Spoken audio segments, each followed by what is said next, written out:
They're kids, not monsters. If you just let them play, they'd probably leave your stuff alone, I snapped. Let them play? On my $3,000 setup? Are you serious? No way. Kelly rolled her eyes and said, you're being selfish. This is a hard time for us, and you're making it all about you. At that point, I couldn't take it anymore. I turned to my mom and said, if they're staying in my room, I need to move my stuff out. I can't risk them damaging it. She laughed, actually laughed, and said, where are you going to put it? There's no space anywhere else. So I'm just supposed to let them trash my stuff? I asked, my voice rising. How is that fair? My mom just shook her head. Life isn't fair. You're an adult. You should be able to handle a little inconvenience.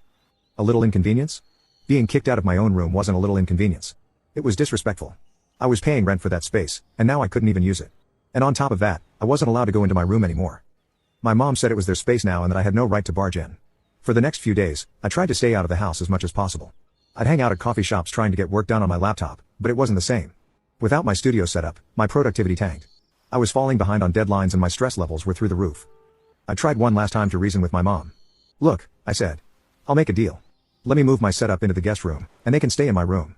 That way, I can still work, and they can have the space they need. She didn't even think about it. The guest room is too cramped for all your stuff. You'll just have to wait until Kelly gets back on her feet. How long is that going to take? I asked, frustrated. She shrugged. As long as it takes. You don't get to set deadlines for other people's struggles. I couldn't believe this was happening. It wasn't like I hated Kelly or her kids. I understood they were going through a rough time, and I was willing to help. But this wasn't helping, it was enabling. Kelly wasn't paying anything to stay with us, and now I was basically being pushed out of my own life to accommodate them. Later that night, I overheard Kelly talking to my mom in the kitchen. She was complaining about me, calling me selfish and immature. She said, he doesn't even understand how hard this is for us. He's just being a brat. My mom agreed, saying, he's always been stubborn. He'll get over it. That was the final straw. I realized they didn't care about me or my situation. I was just a paycheck to my mom and a roadblock to Kelly and her kids. They weren't going to listen, and they weren't going to change. The next day, I started looking for rooms to rent. It wasn't an easy decision. I loved living at home despite the occasional drama. It was affordable, and I got along with my siblings. But I couldn't stay in a place where I wasn't respected. After days of feeling like a stranger in my own home, I decided enough was enough. It wasn't just about the room anymore. It was about respect.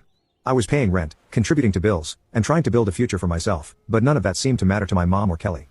They had decided my needs came last, and I was tired of it. One night, I sat my mom down in the living room. My siblings were upstairs, and Kelly was putting her kids to bed. So it was just the two of us. I figured if I could make her see how serious I was, she'd finally listen. Mom, I started, keeping my voice calm. We need to talk. She gave me a tired look.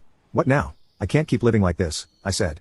I've been paying rent for that room, and now I can't even use it. You gave it away without asking me, and it's not fair. She sighed and leaned back on the couch. We've been over this. It's temporary. Now you can watch the third part by pressing share and more.